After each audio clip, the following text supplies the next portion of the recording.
After my wife passed away, my life fell into a state of deadlock and crisis. During the day, I worked myself to exhaustion. At night, I stayed awake with the cries of my 8-month-old son. When I had no other choice, I sent him to stay with my parents, believing that at least there he would be safe. But one morning, as I was driving my 6-year-old daughter to school, she suddenly burst into tears, begging me to turn back to my parents' house. I didn't understand what was happening. All I knew was that the panic in her eyes forced me to turn the car around. 10 minutes later, I stood frozen by the window, where a truth buried for years was now unfolding before my eyes. And in that very moment, I knew I would never be their son again. Hello, my name is Cameron Doyle. I'm 35 years old, living in Austin, Texas, in a tiny apartment where it's now just me and my 2 children, Ella, 6 years old, and Luke, 8 months old. Every day feels like an endless battle, not against anyone else, but against myself, against the pain, the exhaustion, and an emptiness in my heart that I can't name. Some nights, when Luke's cries echo from his old crib, I sit on the sofa wondering what I've lost amidst the pile of responsibilities. Let me tell you my story, a story of a man trying to hold on to what remains of his family and of a seemingly harmless decision that thrust me into a spiral I never could have anticipated. I'm a graphic designer, working for a large advertising agency in downtown Austin. The job consumes nearly all my time, but I used to love it. Late nights sketching storyboards, tweaking colors, watching my ideas come to life on the screen. On weekends, I took on freelance projects to earn extra money, dreaming of one day taking Ella and Luke to a bigger house with a lush green yard for them to play in. But now, that dream feels as distant as a blurred painting. 8 months ago, my wife, Vivian, 32, an elementary school teacher, was taken from us forever in a car accident. A truck lost control on the highway, and in a single moment, she was gone. Vivian was the soul of our home. She had a radiant smile, as if the whole world softened when she walked in. She would sing silly lullabies to Ella, hold Luke in her arms, and whisper words of love until he fell asleep. She always knew how to make everything feel lighter, even on the worst days. I remember evenings when our family gathered in the living room. Vivian reading to Ella, me holding Luke, and all of us laughing over the smallest things. Back then, I thought life would always be like that, peaceful, complete. But after that fateful day, our apartment became a silent place. Vivian's laughter was gone, replaced by Luke's cries, my sighs, and Ella's silence. Ella, my 6-year-old daughter, is bright and sensitive, loves to draw. But since her mother's death, she's grown quiet, often sitting alone in a corner of the room, sketching houses, trees, and a family of 4 that she knows will never be whole again. Luke, 8 months old, was born premature and has fragile health, crying often and needing special care. I've tried to take Vivian's place, to be both father and mother, balancing work and caring for 2 children. But I'm not Vivian. I don't have her gentleness, her ability to make everything okay with just a hug. I work from morning till night, racing against deadlines at the company. Some days I bring Luke along, setting him up in the break room, working while soothing him. The hourly babysitter I hired is unreliable. Sometimes she cancels at the last minute, and I'm left juggling design edits and changing Luke's diapers on the office sofa. On days like that, I feel like a machine, running without knowing how to stop. I try to appear strong, but deep down, I know I'm losing myself. I'm no longer the Cameron of old, the one who always had a joke, always had an answer for everything. I'm just a shadow struggling between responsibility and pain. There are moments when I'm afraid of myself. One night, when Luke wouldn't stop crying, I felt my hand unconsciously gripping his tiny ankle tightly, as if exhaustion was turning me into someone else. I let go quickly, my heart pounding, terrified of my own reaction. I didn't understand why. One time I pulled out an old photo album. The family pictures, me, Vivian, Ella, and Luke as a newborn, felt like fragments of a dream. But when I flipped to a photo of me standing next to my parents, Thomas and Carol Doyle, I felt uneasy. A sense of disquiet, as if something in my memory made me want to slam the album shut immediately. I didn't understand. All I knew was that every time I thought of my parents, my heart grew restless. Then the babysitter quit for good. She said she couldn't continue because of the unstable schedule. I stood frozen in the kitchen watching Luke sleep in his crib, Ella drawing in the corner. I couldn't quit my job. The company was in a busy season and I needed the money to pay the bills. But I also couldn't leave the kids alone. I felt cornered, with no way out. After many sleepless nights, I decided to call my parents. Thomas Doyle, 62, a former military officer, strict and cold. Carol Doyle, 58, a retired preschool teacher. They live in the suburbs of Austin, about a 30-minute drive from my apartment. I told myself this was only a temporary solution. My parents, though distant, were still family. They would care for Ella and Luke while I worked. I didn't know that this decision would unlock a door I had long tried to forget, a door to a past I never wanted to reopen. In the beginning, things went more smoothly than I had expected. Every morning I drove to my parents' house, dropping off Luke with a bag full of diapers, formula, and bottles. Ella held my hand as I took her to school. Then I rushed to the office, diving into designs and overwhelming deadlines. In the afternoon, either my father or mother, Thomas or Carol, would pick Ella up from school and take both kids to their house in the suburbs. They fed them dinner, bathed them, put Luke to sleep, and watched over them until around 10 p.m., when I'd finish work, exhausted, and drive over to pick them up. My parents' house sits in a quiet suburban neighborhood with lush green trees and neatly trimmed lawns that look like they belong in a painting. Everything in their home is meticulously orderly, almost to the point of coldness. The dining table gleams without a single scratch. Picture frames on the walls are perfectly aligned, and not a single item is out of place. Carol always carries a calm, gentle demeanor. She prepares meals for the kids, cuts bread into small pieces, and teaches Ella to read colorful picture books. Thomas, on the other hand, is stern and reserved. He spends most of his time in his study reading the newspaper or outside trimming the hedges, never engaging with me beyond a few polite words. I felt grateful. After months of living like a shadow, I began to feel a slight sense of relief. Work was still hectic, with deadlines breathing down my neck, but I no longer had to worry about the kids being neglected. Every evening as I drove home, Ella sat in the back seat sharing little stories about school. Her new teacher, her drawing assignments, or a classmate who dropped their pencil case. Those moments were rare, but enough to make me smile, to feel a flicker of peace creep into my heart. The neighbors around my parents' house all spoke highly of them. "The Doyles are wonderful people," an elderly woman once said as I pulled up to their gate. "They're upright, kind, always ready to help." I nodded, feeling more reassured.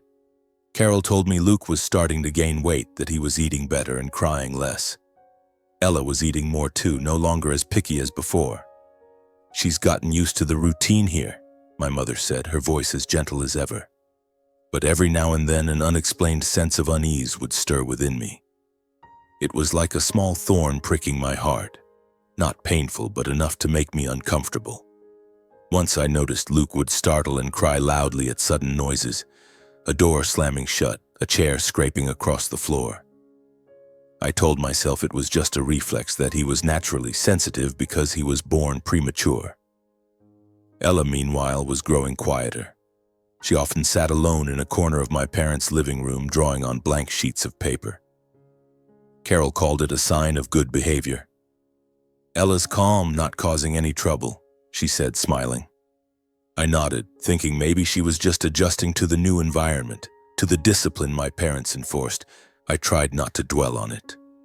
I needed this stability. After months of struggling alone, I wanted to believe things were finally on the right track. But small details began to creep into my mind, like cracks in a wall that seemed solid. One evening, I arrived to pick up the kids earlier than usual, around 9 p.m. The house was dark, with only a faint glow from a table lamp in the living room. The front door was slightly ajar, unlocked.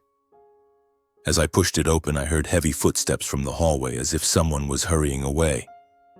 Carol appeared moments later, her hair slightly disheveled, but with her usual smile. "The kids went to bed early," she said softly. They were tired today. I looked around. Everything seemed normal. Luke's crib was in the corner. Ella was curled up on the sofa with a thin blanket. But the unease inside me didn't fade. I picked up Luke, feeling his small breaths in my arms. Ella yawned, rubbed her eyes, but said nothing as I carried her to the car. On the drive home, she sat silently, staring out the window as the streetlights cast shadows on her small face. Luke whimpered in his fitful sleep, as if dreaming of something unsettling. I gripped the steering wheel a little tighter, trying to shake off the strange feeling in my chest. That night, after tucking the kids into bed, I couldn't sleep. I sat in the dark, listening to the ticking of the clock on the wall. The image of my parents' house lingered in my mind. The cold orderliness, the heavy footsteps, Ella's quiet gaze. Something wasn't right, but I couldn't put a name to it. I told myself I was just overwhelmed, that the stress of the past months was making me imagine things that weren't there. But deep down, a vague premonition was taking shape, that this piece I was clinging to wasn't real. In the days that followed, I tried to focus on work, on designs and endless meetings. But each time I went to my parents' house, I noticed more. Ella smiled less, sometimes looking at me as if she wanted to say something but held back. Luke, though gaining weight, still startled easily, his tiny hands clinging tightly to my shirt whenever I held him. Carol always smiled, always said everything was fine. Thomas remained stern, like an impenetrable wall. I tried to trust them, to believe I'd made the right decision. More than a month had passed since I started leaving the kids with my parents. On the surface, everything seemed fine, like a perfect picture. Carol was warm and welcoming, Thomas was stern but attentive, and the kids were well cared for. I wanted to believe I had found a solution, that after months of struggling I could finally breathe a sigh of relief. But small cracks began to appear, like drops of water seeping through the gaps of a dam. They were tiny, easy to overlook, but enough to make me uneasy. Ella wasn't smiling as much anymore. She had always been sensitive, but now her silence carried a different tone, as if she were hiding something. I noticed she would shrink back whenever Thomas entered the room. Each time he appeared, Ella hunched over, her eyes glued to her sketchbook, her hand gripping the colored pencil tightly. Luke, meanwhile, wasn't sleeping soundly. He would startle and cry loudly at the sound of heavy footsteps or a door slamming shut. And deep down, I knew something was wrong. One afternoon, I arrived to pick up the kids earlier than usual, around 8 p.m. My parents' house was quiet, but not the kind of peaceful quiet that puts you at ease. It was the stillness of a place devoid of life, as if all sound had been suppressed. I knocked on the door, and when no one answered right away, I pushed it open and stepped inside. In the dim light of the living room, I saw Ella curled up in a corner, her knees pulled to her chest, her eyes red as if she had just been crying. My heart sank. "Ella, what's wrong?" I asked softly, careful not to startle Luke. Carol appeared from the hallway holding a dish towel, her familiar smile spreading across her face. "She's just a bit tired after school," she said evenly. "Luke's sleeping in the other room. Nothing out of the ordinary." I looked at her, wanting to ask more, but her calm gaze made me hesitate. I nodded, picked up Ella and Luke, and headed to the car, trying to shake off the heavy feeling in my chest. But the image of Ella curled up, her eyes red, haunted me the entire drive home. That evening, when it was just the two of us in our small apartment, I sat next to Ella on the sofa, pulling her into my arms. "Tell Daddy, did something happen today?" I asked, keeping my voice gentle. Ella was quiet for a moment, then suddenly spoke, her voice small but trembling. "Grandpa yelled at Luke when he was crying. Grandma squeezed my arm really hard and said if I didn't stop, she'd lock me in the dark room." I froze.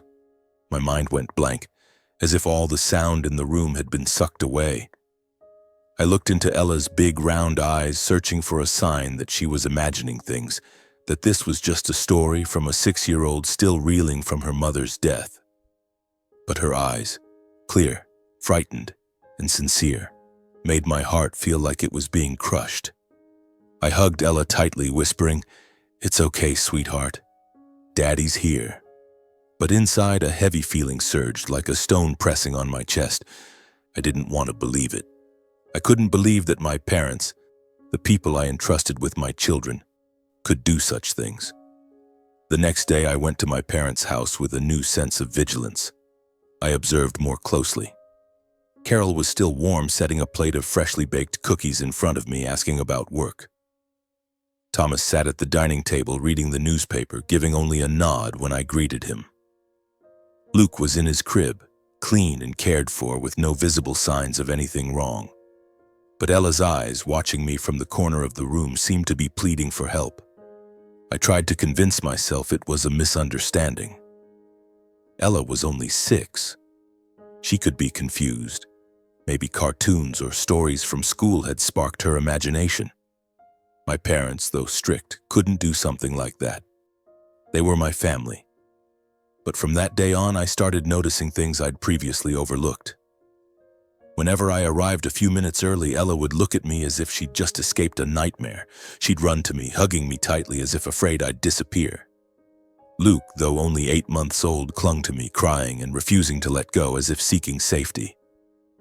One time, while changing Luke's clothes, I noticed small bruises on his tiny arms. My heart skipped a beat. "What are these?" I asked Carol, trying to keep my voice calm. She glanced over and smiled. "Oh, probably just from him bumping around while trying to crawl. Kids, you know, Cameron." Thomas sat in the corner of the room, silent, his eyes as cold as ever. I nodded, but the unease in my heart didn't go away. Even our evening video calls began to change. Ella's responses were short, her eyes darting to the side as if she was afraid someone was watching. Carol often ended the calls early, saying, "The kids need to sleep." I wanted to ask more, but every time I opened my mouth, I hesitated. I was afraid to face the truth, afraid that what Ella said might be real. Then one afternoon, Ella's teacher sent me a message. Ella broke down crying in class today, saying she doesn't want to stay at her grandparents' house anymore. The message hit me like a punch to the chest. I stood frozen in my office, staring at my phone, my mind reeling. Ella had never said anything like that before. She loved school, her teacher, her friends. But now she was crying, saying she didn't want to go to her grandparents' house. What was going on? That night, I sat in the living room looking at a photo of Vivian on the table. Her smile seemed to reproach me, as if asking why I hadn't listened to Ella, why I'd let things go this far. I couldn't sleep. Ella's words echoed in my mind. Grandpa yelled at Luke. Grandma squeezed my arm. The dark room. I tried to push them away, telling myself it was just a difficult phase, that Ella was sensitive after her mother's death. But deep down, I knew I was lying to myself. Something was wrong, and that buried instinct was growing stronger every day. The next morning, I woke up with the same heavy feeling pressing against my chest. The sun hadn't yet risen, and the apartment was shrouded in dim darkness. I prepared breakfast for Ella, changed Luke's diaper, and tried to go through the motions as usual. But my mind was in turmoil. I looked at Ella sitting silently at the table, her big round eyes staring down at her bowl of cereal. Luke lay in his crib, his tiny hands clutching the edge of the blanket. I wanted to ask her more about what she'd said last night, but I was afraid. Afraid that if I dug deeper, I'd have to face a truth I wasn't ready for. I drove to my parents' house, as I did every day. The early morning streets of Austin were quiet, with only the hum of the car engine and the pounding of my heart in my chest. I brought Luke inside, setting his bag of supplies on the floor. Carol smiled, as she always did, but today, that smile sent a chill down my spine. Thomas sat at the dining table, flipping through the newspaper, not looking up. I hugged Ella, promising to pick her up early, then drove her to school. On the way, I tried to make conversation, but Ella only nodded or gave short answers. I gripped the steering wheel tightly, trying to shake off the unease clinging to me. But when we reached the school gate, Ella suddenly spoke, her voice soft but urgent. "Dad, I forgot my colored pencils at Grandma and Grandpa's." I paused, looking at her. "You can use your friend's pencils today, Ella," I said, trying to keep my tone gentle.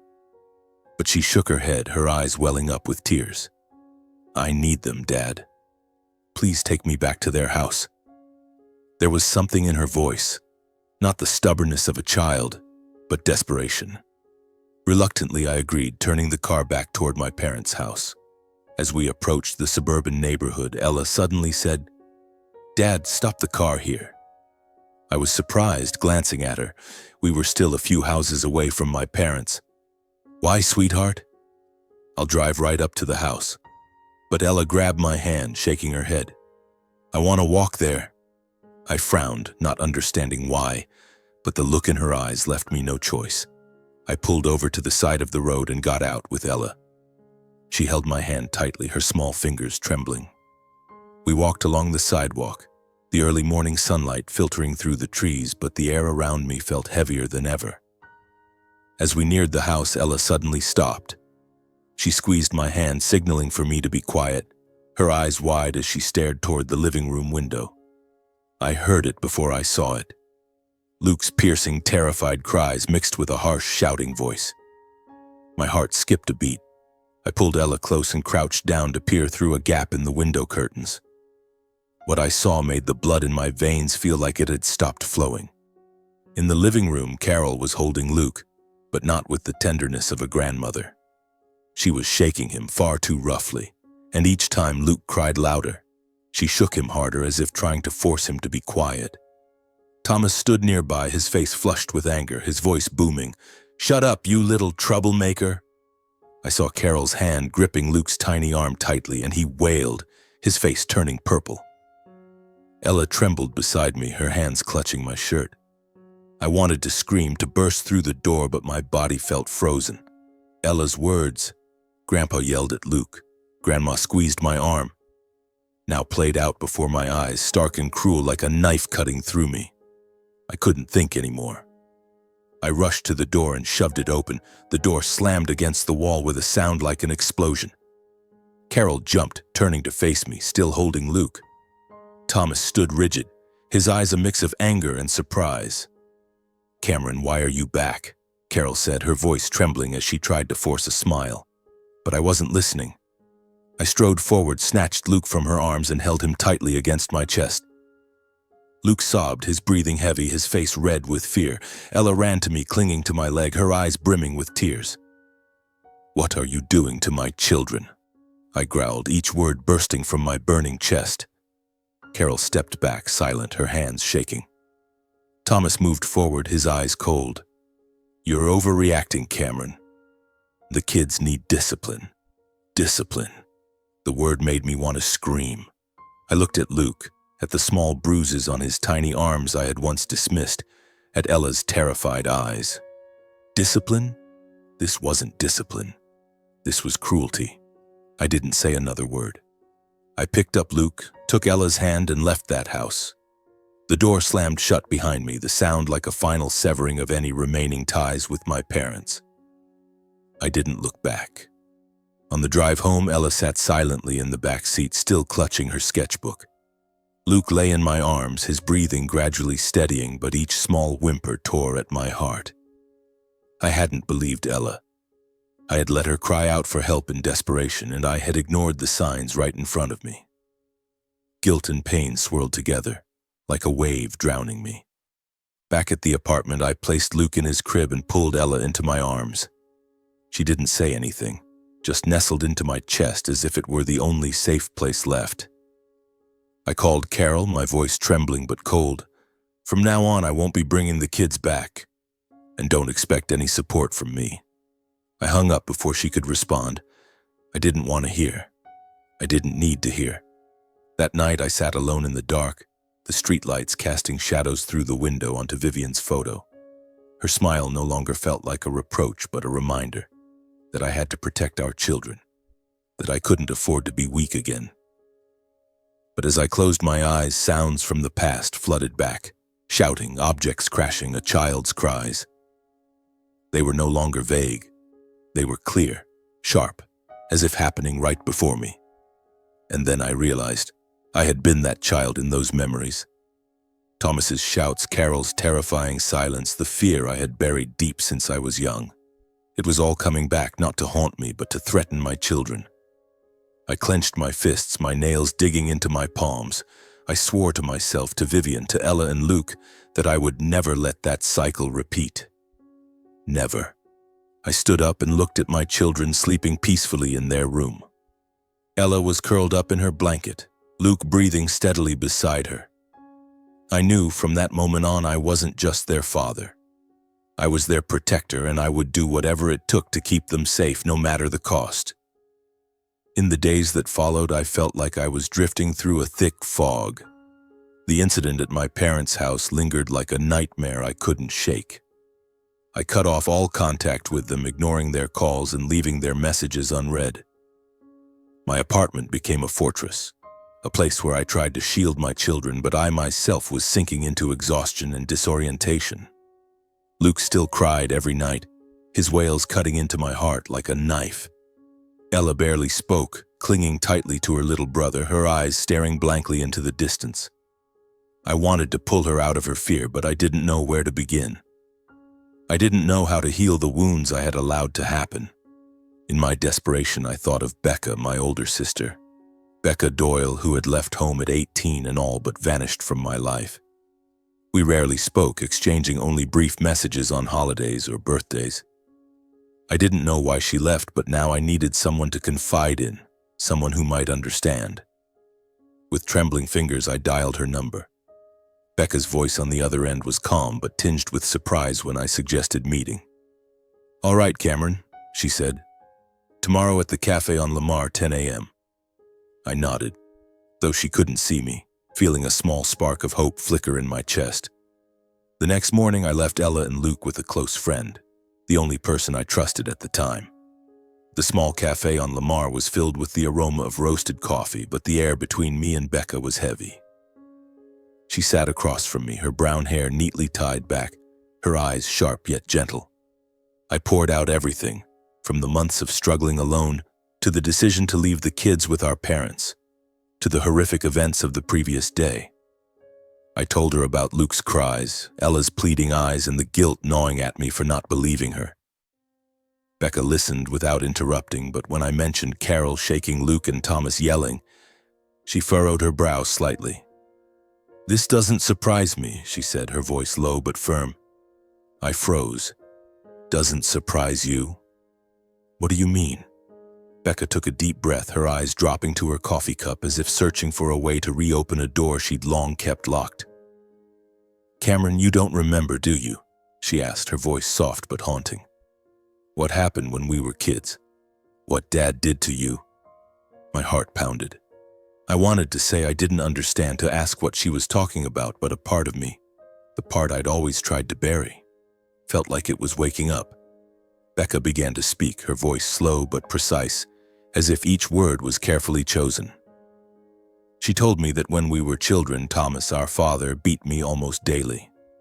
Not because I was naughty, but because he believed it was discipline. A slap for spilling water, a beating for crying too loudly, or simply because he was displeased. Carol, our mother, stood by and watched, never intervening. Becca said she used to hide in the closet, listening to my cries, too afraid to speak up for fear she'd be next. I sat there, breathless, my chest tight. Fragmented images flooded back, heavy footsteps shouting, a pain I couldn't explain. Becca continued, her voice trembling. "Once, when you were only 2, Dad hit you so hard your head was injured. Blood was all over the floor. Mom called the doctor but lied, saying you fell down the stairs. I was there, Cameron. I saw it all, but I was just a kid. I didn't know what to do. I felt drained, as if all my strength had been sucked out of me. Those memories, they were there, inside me, locked away in a dark corner of my mind." Becca said our parents held a warped belief about raising children. They thought hitting, threatening, and instilling discipline were necessary to teach kids to fear. It wasn't love. It was a sick form of control, a perverse pleasure in domination. Becca realized this as a child, and when she turned 18, she left home, cutting off all contact. "I couldn't stay, Cameron," she said, her eyes welling up. "I couldn't bear watching them do it to you, and I was afraid I'd never escape." Each of Becca's words was like a knife, slicing through the shell I'd built around my past. I understood why I had strange dreams. Dark hallways, heavy footsteps, shouts that made my heart clench. I understood why Luke's cries triggered an unnamed fear in me. Those memories, though buried, had never disappeared. And now, they merged with the image of Luke being shaken, with Ella's terrified eyes like a horrific cycle repeating itself. I realized that what my parents did to my children wasn't random. It was an exact repetition of the old pattern, a perverse pleasure in causing pain, in controlling defenseless children. I thought of Luke, of the bruises on his tiny arms, of his broken cries. I thought of Ella, of the pleading look I had ignored. Guilt and rage intertwined, like a fire igniting in my chest. As I left the cafe, I carried a feeling of both emptiness and fury. I knew I could never return to Waco, could never face Thomas and Carol as their son again. But I also couldn't let our family's past remain in the shadows. What Becca told me wasn't just my story. It was a warning of what my children had been and were still enduring. For the first time in years, I saw clearly what I had to do. I wasn't just confronting my parents. I was confronting the forgotten child within me, the one who lived in fear but now had to stand up to protect the ones I loved most. In the days following my meeting with Becca, I could barely sleep. Every time I closed my eyes, the images from Waco flooded back. Carol shaking Luke, Thomas's shouts, Ella's pleading eyes. They blended with the childhood memories I had tried to bury. The sound of heavy footsteps yelling, the sting of Thomas's hand coming down on me. I realized I had lived my entire life under a hereditary fear, a shadow cast by my parents, and now it had nearly spread to Ella and Luke. I couldn't let that happen. I acted quickly, as if slowing down would allow that darkness to swallow me whole. I severed all contact with Thomas and Carol, blocked their phone numbers, ignored their messages, and didn't open their letters. I moved to a smaller apartment in the suburbs of Austin where no one knew us. I changed my phone number and left no forwarding address. I wanted to build a wall between my children and the past, a place where fear couldn't reach. But no matter how hard I tried, the memories followed, seeping into every corner of my mind. Luke still cried every night, his wails a constant reminder of what had happened. Ella barely spoke, clinging tightly to her brother, her eyes staring blankly into the distance. Looking at my children, my heart ached. I had let them be hurt, and now I didn't know how to fix it. In my desperation, I called Becca again. "I need help," I said, my voice choking. "I don't know how to keep them safe, how to help them forget what happened." Becca came the next day. She brought a list of therapists specializing in children and families. "You can't do this alone, Cameron," she said, placing a hand on my shoulder. "But you don't have to be alone." I nodded, feeling as if I were grasping a lifeline in the middle of a storm. Becca helped me connect with a psychologist named Emily, a middle-aged woman with gentle but resolute eyes. She agreed to work with all three of us, me, Ella, and Luke. The first therapy sessions were a challenge. I sat in a small room, soft light streaming through the window onto a beige carpet. Emily asked about what had happened, but I could barely speak. Every time I tried, I trembled as if the past were choking me. I avoided her gaze, afraid that looking into her eyes would force me to face the memories I had buried. But Emily was patient. She didn't push, only gently prompted, as if guiding me through a foggy path. Slowly, I learned to name the emotions tearing me apart: fear, guilt, anger, and even pity. I was afraid of what my parents had done, not just to my children, but to me as a child. I felt guilty for not believing Ella, for letting my children fall into danger. I was angry at Thomas and Carol and at myself for being blind for so long. And I felt pity for the child I once was, who grew up in fear, and for my children, innocent victims dragged into that cycle. Ella worked with a child therapist who encouraged her to draw as a way to express what had happened. Her early drawings were filled with dark colors, black, gray, deep red, with distorted images of the house in Waco, towering figures, and a tiny child in the corner. But over time, her drawings grew brighter. Houses began to have open windows, trees had green leaves, and small figures held hands. Looking at those drawings, I felt both heartbroken and hopeful. Ella was healing little by little. Luke, though too young to speak, received treatment to reduce his fear reflexes. A specialist helped him get used to loud noises and sudden movements, and gradually Luke began to sleep more peacefully. He startled less, and sometimes when I held him, he smiled. A small smile, but enough to warm my heart. I knew my children's wounds wouldn't heal overnight, but they were learning to survive, and so was I. I started rebuilding a rhythm for our little family. I cooked simple meals, pasta with tomato sauce, sandwiches that Ella loved. I took the kids to the park, letting Ella run on the grass and Luke lie on a blanket watching the clouds drift by. I learned to stay calm when Luke cried, instead of letting fear pull me back to the past. But it wasn't always easy. Memories of my parents surfaced at unexpected moments, the sound of footsteps in the hallway, a door slamming shut, or even the smell of coffee, eerily similar to the one in their house.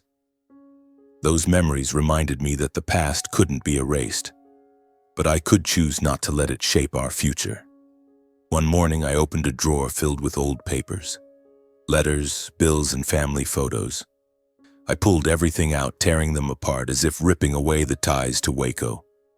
But when I came across an old photo, me, Vivian, Ella, and tiny Luke in the hospital, I stopped.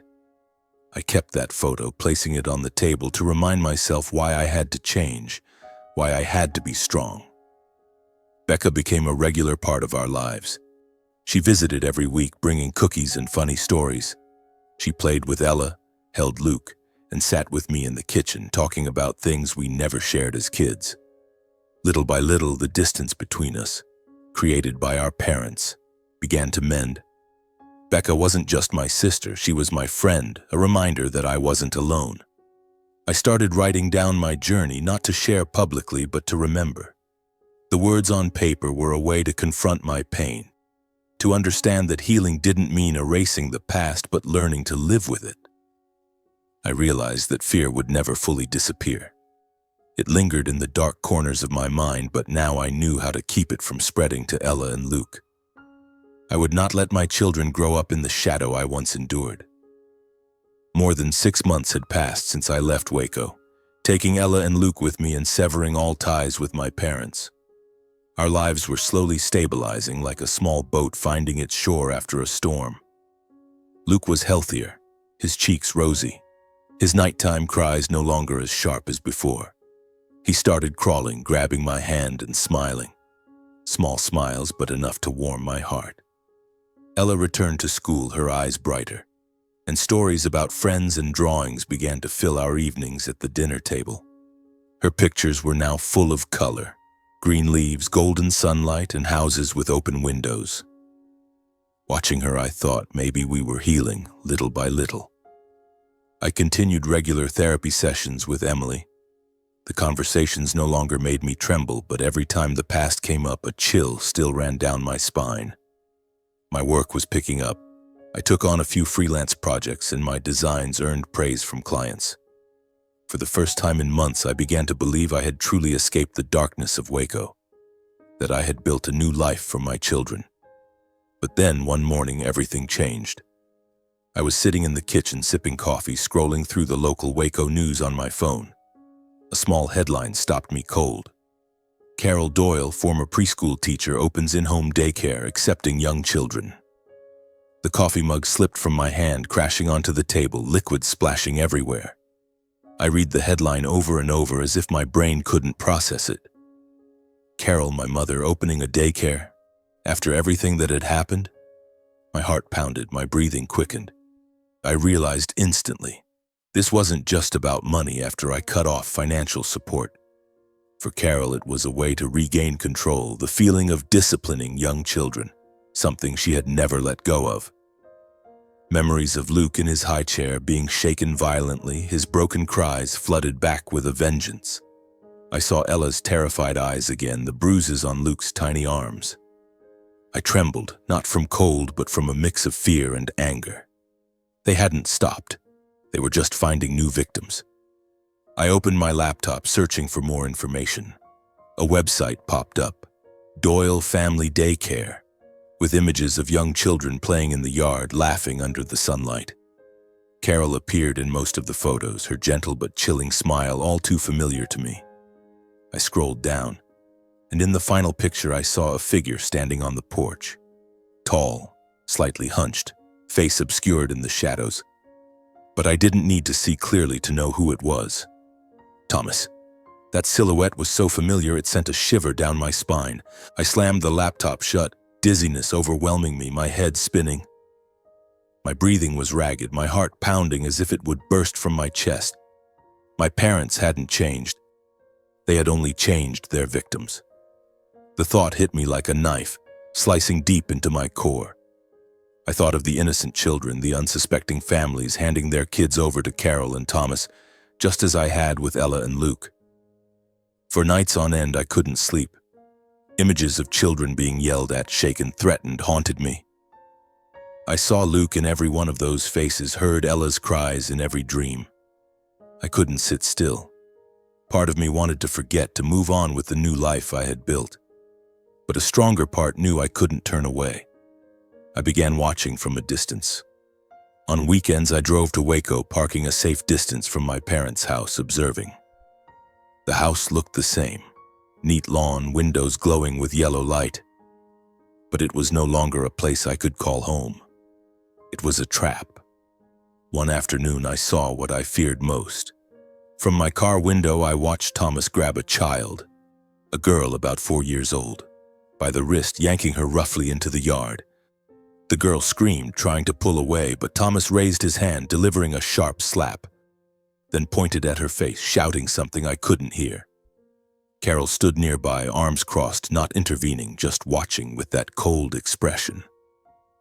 The scene chilled me to the bone. I gripped the steering wheel, my nails digging into my palms until they drew blood. This was no longer just my story. It was about innocent children being pulled into the cycle that my kids and I had barely escaped. I drove back, my mind reeling with fear and anger. But amidst the chaos, a new resolve was forming. I couldn't let this continue. For the first time, I knew I had to return to Waco, not to talk, not to seek answers, but to put an end to it once and for all. The scene from that day in Waco, Thomas slapping a child, Carol watching with a cold expression, burned in my mind like a relentless flame. I couldn't sit still, couldn't pretend what I saw was just a fleeting moment. I was no longer Cameron Doyle, the son returning to his parents' home hoping for help. I was a witness, a father, and I would do everything to protect other children from the fate Ella and Luke had faced. I contacted Jake, an old friend who worked in the legal field. We had gone to college together, and though we didn't meet often, I knew he was trustworthy. I told him everything, from what happened to Luke and Ella to the horrific scene I witnessed in Waco. Jake listened, his voice calm but resolute. "Cameron, you need evidence," he said. "Without proof, it's just your word. Record, video, audio, anything you can gather, and send it anonymously to Child Protective Services. They'll handle it." He guided me on how to use discrete recording devices, how to document timestamps and locations for evidence. I nodded, feeling as if I were stepping into a battle I couldn't afford to lose. For the next few weeks, I became a shadow. Every weekend, while Ella and Luke stayed with Becca, I drove to Waco, parking at the end of the old street where I could see my parents' porch from a distance. I sat in the car, camera in hand, zooming in on the windows of their house. One afternoon, I captured the first clip. Through the lens, I saw Carol holding a child, a boy about 2 years old, in the living room. The boy was crying intensely, and instead of comforting him, she shook him, his head jerking back. Thomas stood nearby, arms crossed, his face as cold as stone. I trembled, my fingers gripping the phone tightly, but I didn't stop. I kept recording, capturing every movement, every second of the cruelty I had once seen inflicted on my own children. In the weeks that followed, I gathered more videos. One time, I recorded Thomas hitting a child on the bottom and shoulder, yanking their arm as they cried. Carol stood nearby, not intervening, just watching with an empty gaze.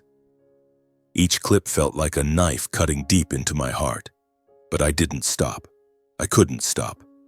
I knew I needed allies. One day I mustered the courage to follow a parent I had seen dropping their child off at my parents' house. It was a young mother named Lisa who regularly left her son, a boy named Max, in Carol's care. I knocked on her door, my heart pounding. When Lisa opened it, I told her my story about Luke, Ella, and what I had witnessed at that house. Lisa listened, her expression shifting from surprise to fear. "Max has been withdrawn lately," she said, her voice trembling. "He's jumpy and there are bruises on his arms I can't explain." I looked into her eyes, seeing the same fear I had once felt. "Lisa, I need your help," I said. "Not for me, but for Max and for the other kids." She nodded, her eyes still filled with worry. A few days later, Lisa sent me short audio clips, recorded on a small device she had discreetly placed in Max's backpack. Thomas's shouts rang out clearly, mixed with the terrified cries of children and the sharp sound of objects falling. One recording chilled me to the bone. "If you keep crying, I'll lock you in the dark room." Thomas's voice growled, full of menace. I listened to it over and over, each time triggering childhood memories. The shouting, the crying, the helplessness of being a child. Those sounds blended with the faint sobs of unfamiliar children, and I knew it was time to end it all. I spent an entire night compiling the evidence. Videos, photos, audio, complete with timestamps and locations. I carefully saved them onto a USB drive and sent it anonymously to Waco's Child Protective Services and local police. I didn't sign my name or leave any trace that could lead back to me. This wasn't a fight for me or my children. It was for the children whose names I didn't know, children who deserved to be safe. Weeks later, the news broke. A headline in the local paper stopped me in my tracks. Waco Family Daycare shut down amid allegations of child abuse. Carol and Thomas Doyle were arrested for investigation. I read it over and over, but I didn't feel triumphant. There was only a sense of relief mixed with emptiness. I called Becca and told her everything. "You did the right thing, Cameron," she said, her voice gentle but firm. "This was the only way to ensure other kids don't go through what we did." I sat in our small apartment by the window, watching the streetlights cast shadows on the wall. Ella and Luke slept peacefully in their room, their steady breathing a reminder that I had done something right. The cycle I had feared, the cycle of cruelty and pain, had truly ended. The Doyle family daycare case quickly exploded across the headlines. What started as a small news item became a media focal point, with sensational headlines about a family daycare hiding brutality. Other parents began to speak out. They shared stories of children who had become fearful, unexplained bruises, and nights when their kids woke up screaming. Some provided additional evidence, recordings, photos, and testimonies that supplemented the file I had sent anonymously. The investigation's findings were released soon after, confirming a chilling truth. Thomas and Carol Doyle had systematically abused young children over months, even years. What I had witnessed was only the tip of the iceberg. The trial opened publicly on an early spring day under a gray, damp Waco sky. I wasn't listed as a witness. I had chosen anonymity, unwilling to drag my children into the media spotlight. But I attended anyway, not out of curiosity, but because I needed to see it with my own eyes. I sat in the back row of the courtroom in a shadowed corner where the window's light couldn't reach. No one recognized me, and I wanted it that way. I wasn't there as Thomas and Carol's son. I was there as a father, a former victim, and someone determined to end that cycle.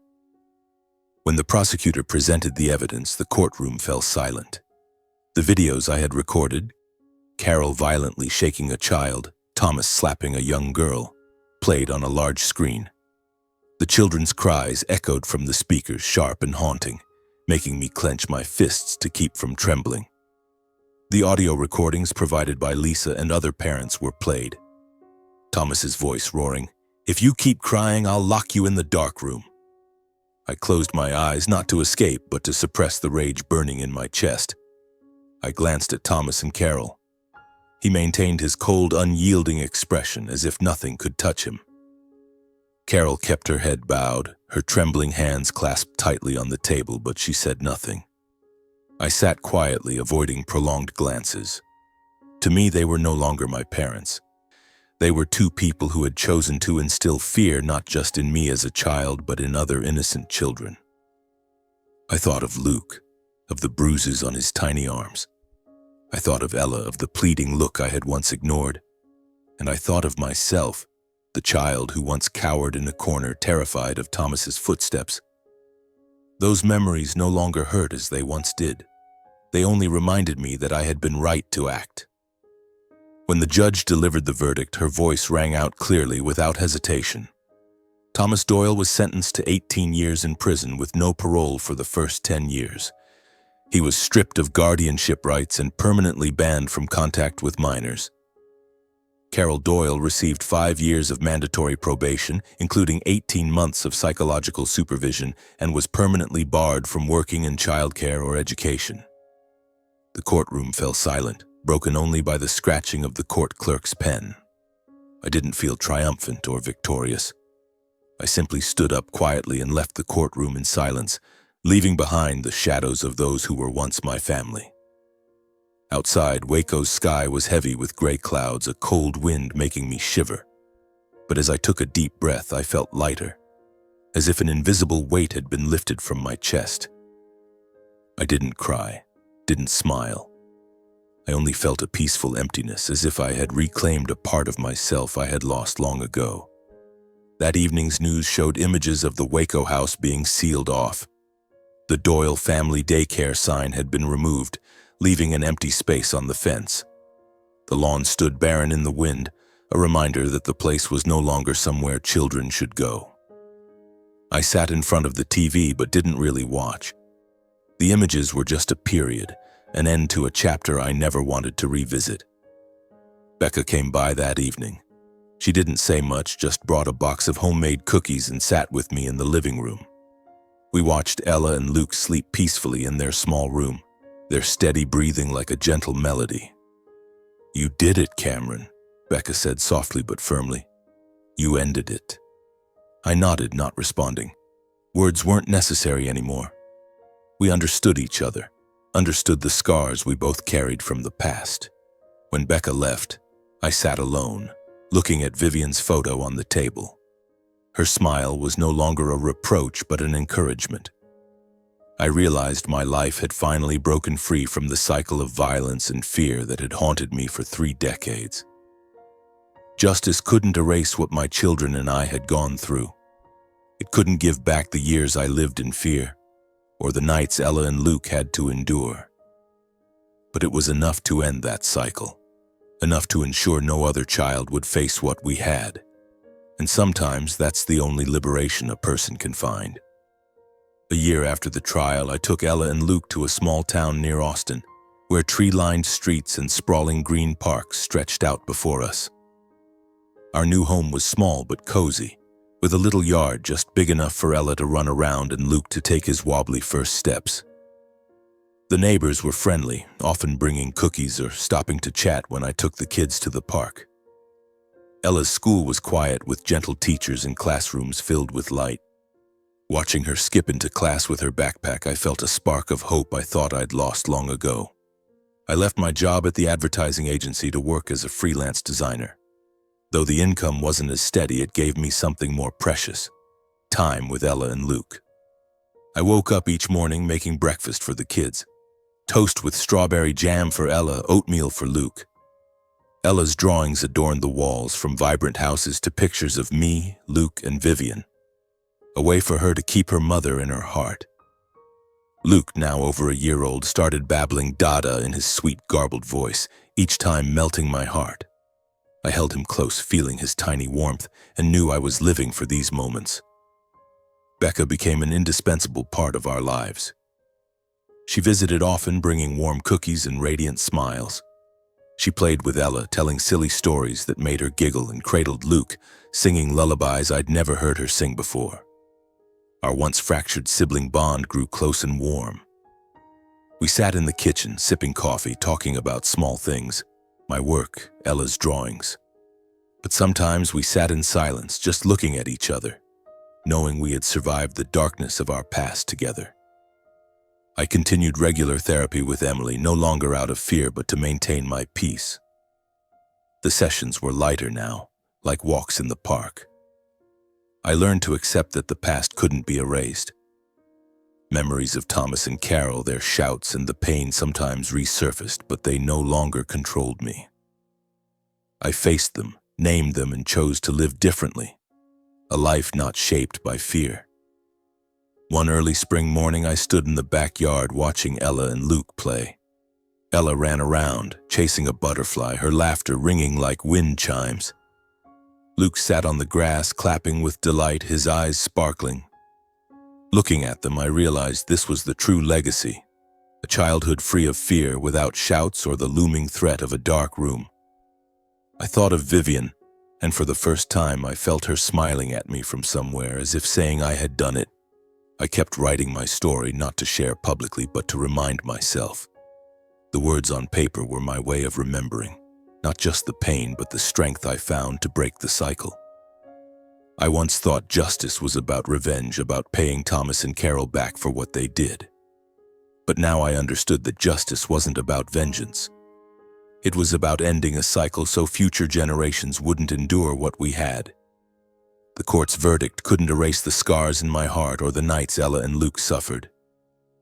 But it protected the future of other children, other families, other stories. I thought about love, the love of a father. I wasn't a perfect father. I had been blind, ignored Ella's pleading eyes, and let Luke be hurt. But I learned that a good father doesn't need to be perfect. He just needs the courage to love differently from the way I was loved by Thomas and Carol. I loved Ella and Luke by listening, protecting, and ensuring they'd grow up in a world free of shouts and fear. Every time I hugged them, heard Ella's laughter or Luke's dada, I knew that love was the strongest thing I could give them. If you're hearing this story, I want to tell you one thing. If you see something wrong, don't turn away. I was once the person who turned away, who didn't want to believe what Ella told me. But silence only prolongs the pain. A small action, a question, a call, a report can save a life. I did it not just for Ella and Luke, but for the children I've never met, children who deserve to be safe. You can do it too. Don't let fear or doubt stop you from speaking up. I stood up and walked to the yard, where Ella was drawing a new picture with chalk. A radiant sun with rays spreading across the sidewalk. Luke sat beside her, giggling, trying to touch her artwork. I knelt down, pulling them both into my arms, feeling their warmth blend with the early sunlight. For the first time, I felt truly free. Free from the darkness, free to build a new life where love and safety were all my children would know. And in that moment, I knew that no matter how painful the past had been, I had found my path. A path to a brighter future for Ella, for Luke, and for myself.